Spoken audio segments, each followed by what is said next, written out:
I would like to just introduce myself. I am Joy Correa. I'm the Interim Director of Operations and a longtime LRO, well, over 10 years long LRO at NASA. Kathy, as I said, is also here. Kathy Collins has been an LRO longer than me at NASA. And Grace Darkor is also here. So we're here to answer your questions and well, to present some information to you and answer your questions at the end of the presentation. So I'll turn it over to Kathy. Thanks, Joy. Okay, so I am going to attempt to share my screen right now, and hopefully this will work. I tested it and it seemed to work, so we're giving it a shot. Can everybody see the, good, okay. Alrighty, so there we go. So I want to let you know that this presentation is an overview of the position disruption process. And it's designed to sort of walk you through what would happen if you were to be called to a position disruption meeting. We're not doing a clause by clause review of the collective agreement. That would drive all of us pretty crazy. So I want to start out by saying that there are a number of assumptions and misconceptions around what happens when a person is position disrupted. We are hoping that this presentation will address some of those issues for you. We do recognize that any person who is affected by position disruption is going to feel awful. It is not a great place to be in. But we're hoping that by knowing in advance what the process is and how it would play out will help ease some anxiety. Not all, but some. So I'm going to walk through the process following the overview diagram I have here. We have a pre-meeting, the meeting, options, post-meeting, key points for the various options, the recall process, and additional considerations. So with respect to the pre-meeting, it's really kind of divided into three sections. We have the consultation, scheduling of the meeting, and then the notice is provided to the employee. So with the consultation process, prior to any position disruption actually occurring, the collective agreement requires that there be a meeting between NASA, the management representative from the area that the disruption is occurring, and the human resource partner or HRP that's responsible for that area. It may or may not be the HR manager. There are some who have HR partners that reside in Central. So at that meeting, the employer explains to the union why the position disruption is happening. We have the ability to ask questions and to raise any flags if we have any concerns with what's happening. We talk about seniority issues, why this person, what's going to happen, who's going to do the work, etc. I want to make it clear that this process is confidential, this meeting. NASA does not share this information with an employee or employees. It is not our information to share. That is the employer's role to deliver that kind of notice. We are just ensuring that things are being done in a proper manner and ensuring that all things have been taken into consideration. Then the date for the disruption meeting is scheduled, and unless there are unusual circumstances, we would have the meeting no less than 1 week after the consultation meeting. So in terms of the notice being provided to an employee, when we were holding the meetings in person, an employee would get their notice approximately 30 minutes prior to the actual meeting. The notice would have included reference to the fact that the employee does not need to go back to work after the meeting, and that they should bring with them what they would normally take home with them at the end of the day. Now that we're doing all of these things virtually, more notice has to be provided to the employee to ensure that they will be available at the time that's required. So we now move into the actual meeting. So the employee now attends the meeting. The manager is there, the HRP and the LRO. The reason for the meeting is provided by the HRP in letting the employee know that this is a position disruption meeting. It's being conducted in accordance with Part A, Article 20, etc. It's then turned over to the manager, who speaks to the rationale for the disruption. The employee does have an opportunity to ask questions at this time, and the LRO can ask any clarifying questions that they might have. And then prior to the conclusion of the meeting, the HRP reviews some of the next steps, and these are administrative issues. For example, letting the employee know that they'll be able to make arrangements at a mutually convenient time to come back and get their personal belongings. There's no expectation that they will take them that day. Arranging for university property to be turned in, keys, credit cards, whatever. The employee is also notified that there will be a CCID suspension and that they will be provided with an alternate CCID to access their tracks for payroll information. And at this point in time, payroll information is the only access that will be available to an employee following the switching off and an alternate CCID being provided. So, and normally this, the process of disconnecting the CCID access happens while the meeting is taking place or shortly thereafter. Now the HRP will be asking for a home email address so that the alternate CCID can be sent out to the employee as soon as possible afterwards. Now, I would like to make a point here that anyone who doesn't currently have a personal email address should consider getting one, and they should also consider transferring any personal information that they would want to retain from their U of A email to their personal email. And the other piece is, if you've got personal information stored on a university computer, while we don't typically encourage that, we do know that lots of people store personal information on the university computer.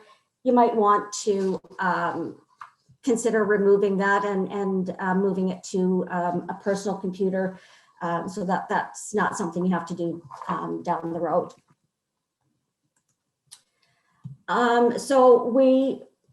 So prior to, excuse me while I just wet my whistle.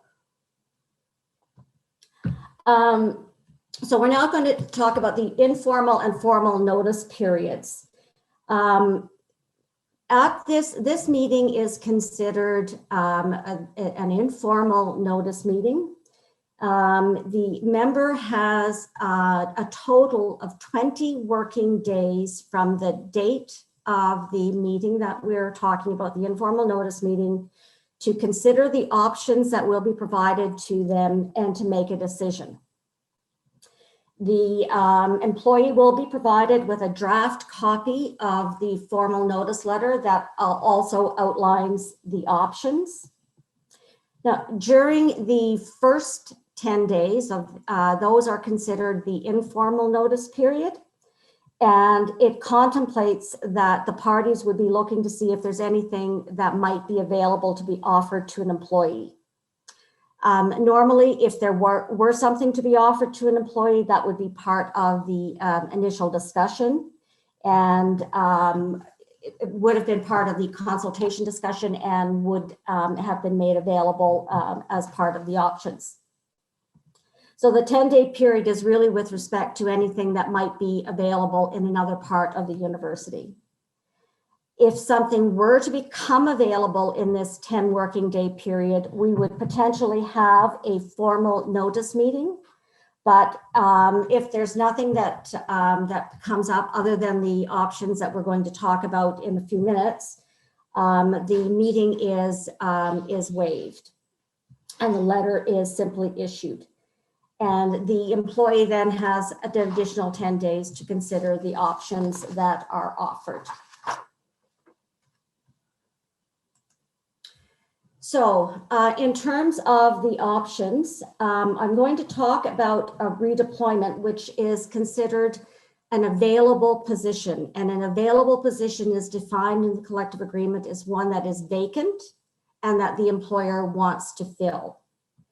And we want to emphasize at this time that we do not yet know how the university plans to handle redeployments under the SET initiative. We don't know if they will want to consider a move from the same position in the departments to a central unit as a position disruption or as a simple transfer. So at a high level, the LROs and HR representatives are having consultation meetings on the process for the SET initiative. So it's hoped that we will have ironed out any of these issues before there are position disruptions happening where potential moves to central are involved. So back to the options, if you were offered a position that's available, and it is it's an operating position and it's at the same grade level and the same location being Edmonton, the employee must take it. And the reason that the employee must take it is because the employer will have made them whole. If an employee turns down an offer of a position that is making them whole, they would be effectively resigning. This aligns with the recall process, which we will talk about later, that states if a person turns down one offer of employment at their former status, grade level, and location, then they are removed from the recall list. The employer, under the position disruption process, has an obligation to make an employee whole. And if the employee rejects it, they are in fact then simply resigning. I want you to keep in mind, though, that the position that's being offered must be reasonable in the sense that the person has the skills and ability to do the job or can become functional in a short period of time. It wouldn't be reasonable, for example, to offer an employee who's an administrative assistant a position as an accounts payable clerk if they have absolutely no financial skills. So if the offered position is not operating or is at a lower grade level, the employee has a choice. They can take the position and have recall rights for 24 months, or they can choose one of the following options. So these options are always available if the employee has not been offered a position that makes them whole. So the first option, and the one that is fairly straightforward, is severance. It is calculated on the basis of 3 weeks per year of service, and it is capped at 52 weeks, 1 year. Layoff and recall, the layoff notice is dependent on service, and a person has 24 months of recall. And under the layoff, recall, and severance option, the layoff notice again is dependent on service. There's 6 months of recall. Severance would be as per the 3 weeks per year of service, but it would be less the notice period. And then that is paid out after the 6-month recall period. And just for your information, the layoff notice period, I'm just going to give you briefly what those are. If a person has less than 1 year of service, it's 2 weeks. If a person has 1 year of service but less than 4 years, it is 1 month. If an employee has 4 years but less than 7 years of service, it's 2 months notice. 7 years but less than 12 years, 3 months, and 4 months notice for 12 years of service or more. And just a quick point on the severance. It's 3 weeks per year of completed service. And if there are partial years of service, the severance is prorated 1 week for every 4 months. So post-meeting, absolutely no decision needs to be made by the employee until the 20th working day from the date of the meeting. If you remember, I talked earlier about the informal and formal notice periods. This is the combined, it's 20 working days. The employer has no requirement for the employee to be at work during that period. So there's 20 days, full pay and benefits, regardless of whatever option an employee is going to choose at the end of those 20 days. I want to be clear that employees are never walked out of the building by security. It is not part of the position disruption process. Sometimes an LRO may walk out with an employee. Sometimes an HRP may walk out with an employee. That is not considered escorting them from the building. It is being there to be a support and a resource for them as they're leaving. I just want to point out that if the employee knows what option that they want before the 20 working days are up, they can certainly convey that information to the employer, but it won't change any of the dates. All of the dates remain fixed, and the communication would be to the HRP with a CC to the LRO. And again, a post meeting, the member almost always arranges to connect with the LRO to discuss their options and to discuss the pros and cons of one versus the other. This typically doesn't happen at the meeting, although the LRO and the member usually do have some discussion at the meeting about what the options are. Usually the member is quite shocked by what's happening and needs some time to process it, to take it home, talk to their family about it, and then they connect with the LRO to discuss these options.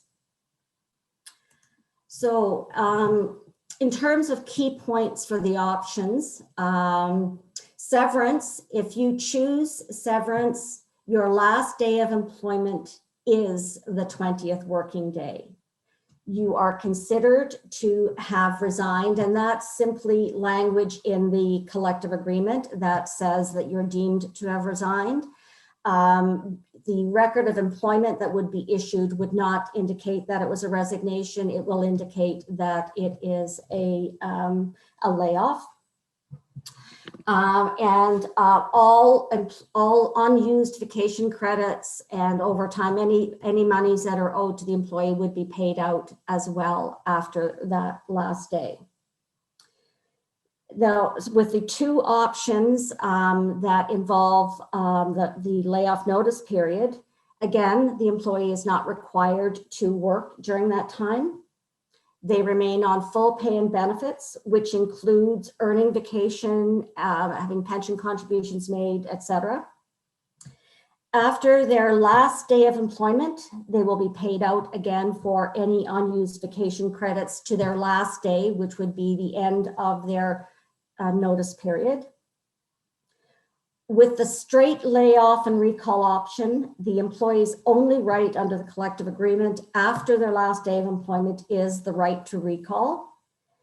At the end of 24 months, if they have not been recalled or found employment on their own, there are no further rights, and it's finding employment at the university. With the combination option, the employee has the right to recall for the 6-month period.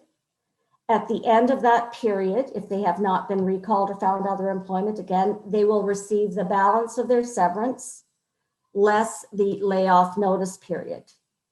Again, as with the other options, at this point, they would have no further rights after they have received their severance.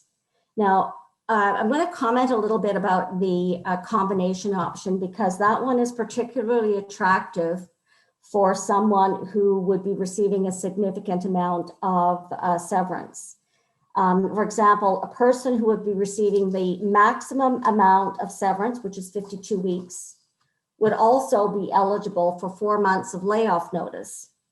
So in those 4 months, the person would be on full pay and benefits with no requirement to be at work. And again, this includes pension contributions and vacation earnings. That's okay. That was earlier. At the conclusion of the 4 months, they would be paid out for all unused vacation to their last day. There would be 2 months, which would be the remainder of the 6-month recall, before they would receive the balance of their severance, which is 8 months worth of pay. So when it comes to choosing between layoff and recall, severance, or the combo option, it's the combo option that provides the employee with the most value. And I personally encourage a person who's in that situation with lots of service to choose this option versus the severance option, because they do get more value out of it than straight severance. The recall process. So in this process, the employee is responsible for initiating contact with the recall coordinator. The letter will indicate to the employee that it is their responsibility. And if they don't, there will be no efforts taken on their behalf. So the employee is encouraged to connect with the recall coordinator, provide them with the resume indicating the type of work they would like to be considered for, because it does not have to be the same type of position as the one that they were disrupted from, but they must have the skills and qualifications for the type of work that they would want to be considered for. If the employee is recalled or finds a position on their own at the university during the recall period, all service they had accumulated to the last day of employment is maintained. They don't earn service during the recall period, but they don't break their service either. So other things to note about the recall process is that you're only considered for jobs at your grade level or lower. And again, that the employer deems that you have the skills and qualifications for. You're not considered for casual positions. If you wanted to apply on casual positions, you can, but you will not be considered for those. And positions of a higher grade level, you would have to apply on those. You are not considered for them through the recall process, because that would not be making you whole. That would be putting you into a better place, which is not the intent of the recall process. So some additional considerations, employees who are on leave. The collective agreement allows the employer to contact somebody who might be on a maternity leave, paternity leave, illness, whatever, to let them know about the disruption. But the disruption does not start, and the timing does not start until the employee's first scheduled day back at work. So an employee may know 4 months before returning from their maternity leave that their position will be disrupted, but the timing of it and what their entitlements are and is all based on them coming back to work, and it starts from their first day back. If an employee is retirement eligible, they're 55 plus, but not yet 65. And they have 20 pensionable years of service. Bridge benefits are a consideration.